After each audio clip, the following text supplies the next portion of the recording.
Hi, my name is Kelly Ross, and I am the academic support counselor at Knoll School. And I am here to talk a little bit about summer slide, what it is, and how we can avoid it.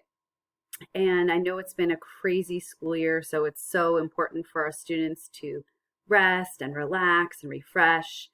But we also know that even in typical school years, students can lose over 2 months of academic progress over the summer or 25% of their reading skills. So there are some things we can do to stay sharp and avoid that summer learning loss. So just to talk a little bit first about what summer slide is, again, it is referred to sometimes as summer learning loss, and one of the first studies came out about this phenomenon in 1996, and there's a link here if you want to read about it. But the study showed that kids tend to lose significant knowledge in reading and math over the summer, and again, this tends to affect younger kids, but especially with COVID and the school year that we've had, there are concerns about summer learning loss among all students. So there are some things we can do to stay school ready, and they don't have to be intense, and they can just be some things like staying organized, exploring interests, and doing some preparation for coursework. And one of the things parents can do is help students with executive functioning skills by encouraging students to do some planning and organizing over the summer. So, in terms of organizing, purchasing school supplies is often an exciting way to get ready for back to school.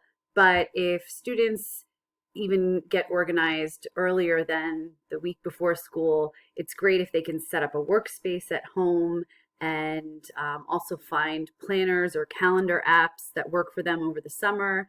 And then they can use these planners or calendar apps to create a schedule for summer events and activities.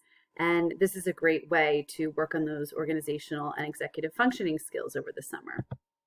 So as I mentioned, purchasing school supplies is fun, but it can get expensive.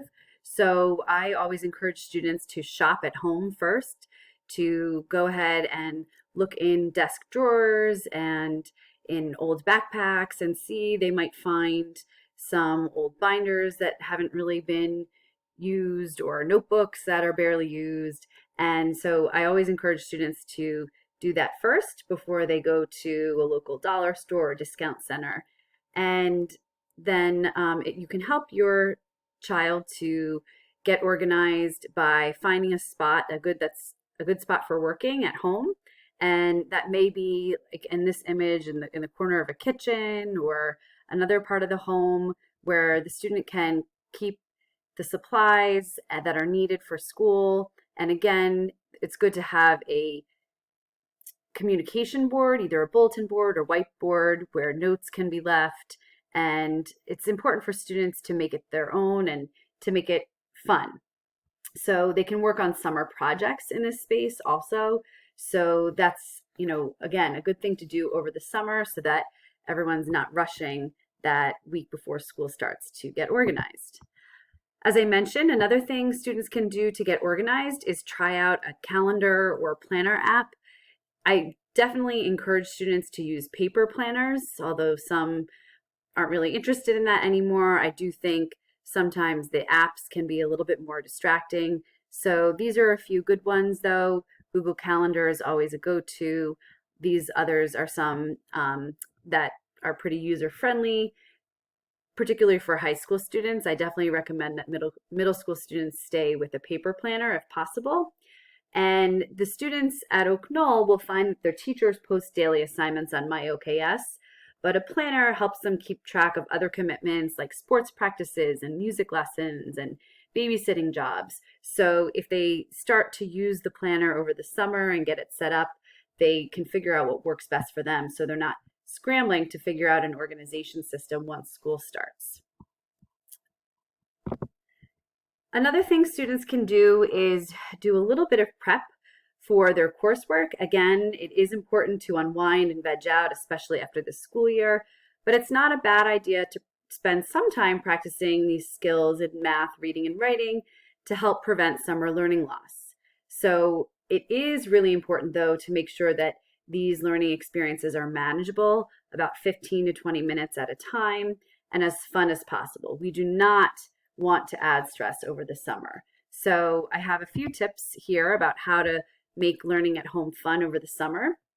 The Oak Knoll Summer Math Work is on Khan Academy this summer, and there's also additional practice there with lots of videos to support the students' work. There are links in this presentation. There are also fun math games on brainpop.com. Students can find their grade level and find games that they're interested in on that site. IXL is also a program that's used in the Oak Knoll Lower School and has lessons and interactive questions and built-in support for students in all grade levels. So on IXL, students can select topics by grade or subject level. So those are just some fun ways to practice math over the summer. It's really important for students to read over the summer as well. And this graphic is pretty powerful because it shows us that if a student reads for 20 minutes each day, she will be exposed to close to 2 million words. And a student who only reads 1 minute per day will only be exposed to about 8,000 words. So there's an enormous difference here, and I think it's really critical to keep up the reading over the summer. Some teachers say a minimum of 3 to 4 books, others say a minimum of 6 books, but we know that not every student, unfortunately, is into reading books. So I always encourage students to really read anything, whatever gets them going. Comic books, song lyrics, magazines count. And so they can also read extra books from the Oak Knoll Summer Reading List, which is linked here. There are so many great titles on there for students in grades 7 through 12. So in addition to reading the 2 required books, I always encourage students to pick many other books from the Oak Knoll Summer Reading List, since we know those are vetted and recommended by teachers at Oak Knoll. Students can also check out lists at their local libraries or do a summer reading challenge at a library or with friends or family members to make it a little bit competitive and fun. They can even do things like putting on closed captions and subtitles and watching TV or movies. And listening to audiobooks on car trips is a great way just to expand vocabulary, especially if they need to be in the car and can't do a lot of reading. I know I tend to get a little car sick when I read in the car, so others may as well. And for those students who know that they need some help with reading comprehension, there are some reading strategies exercises that are linked in the slide deck. So again, that's another option, and that's through IXL as well. Another skill that's really great to practice over the summer is writing. And again, this should be fun and stress-free. So something like a dialogue journal in which students can write back and forth with a family member or a friend on a daily or weekly basis can be a really fun way to keep in touch or just to have a little conversation in writing. This link here for video writing prompts is great. There are all kinds of creative prompts for students, things like writing from the perspective of your family pet, and many other fun video writing prompts to get the creative juices flowing. Students can also do old-fashioned letter writing to friends and family, either on paper or over email. And again, if they need some help with mechanics and grammar, there are some great interactive writing strategies on IXL here. Finally, a travel journal is a great way to document a trip, and of course they can add photos and other memorabilia. So we like students to explore areas of interest or areas where they need some more support over the summer too. There are some really great offerings online at Oak Knoll this summer. So these co-ed programs are offered to students entering grades 6 through 12. They can preview or review a bunch of different topics in various subject areas. And again, the link is here in the slide deck for the Oak Knoll Summer Scholars Program. And it's also a great way to get to know some Oak Knoll teachers in a small setting. So hopefully people will be able to get out of the house a little bit more this summer, but if they can't, students can go on some really cool virtual field trips right from the couch. So these are some links to some virtual field trips. The Google Lit Trips is pretty cool. Students can experience their favorite books virtually, and at each location along the journey, there are place marks with pop-up windows that contain resources and discussion starters and links on Google Earth so they can actually travel throughout the book with the character. So the Google Lit Trips three-dimensionalize the reading experience by placing readers inside the story, traveling alongside the characters. And this is a particular favorite of mine, but we also have some cool museum links here and some other really neat virtual field trips. So that's just a sampling of some good ones. In addition, students can do some volunteering at local organizations. They can teach younger siblings or cousins or neighbors a new skill. These are some good ways to practice presentation skills, public speaking skills, communication skills.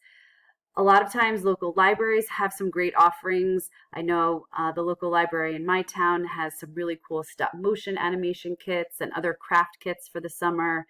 Students can do some research, and again, it's great if they want to put together any kind of multimedia presentation to share with friends or family. They can learn how to cook favorite family recipes and put together a little recipe guide or record themselves making the dish. Or they can interview grandparents or other family members and create recordings or written transcripts as mementos. And these are all ways to incorporate writing and reading and researching and speaking skills in fun ways. So I hope that gives everyone a little bit of an insight into how to prevent summer learning slide. As we talked about, reading about 20 minutes a day is great. Visiting your libraries, finding fun ways to practice writing through books, blogs, poems, any kind of creative prompts. Even listening to audiobooks during long drives is great. And there are many ways that students can avoid summer learning loss while having fun. So I hope everyone has a happy summer, and we're excited to see everyone on campus in September.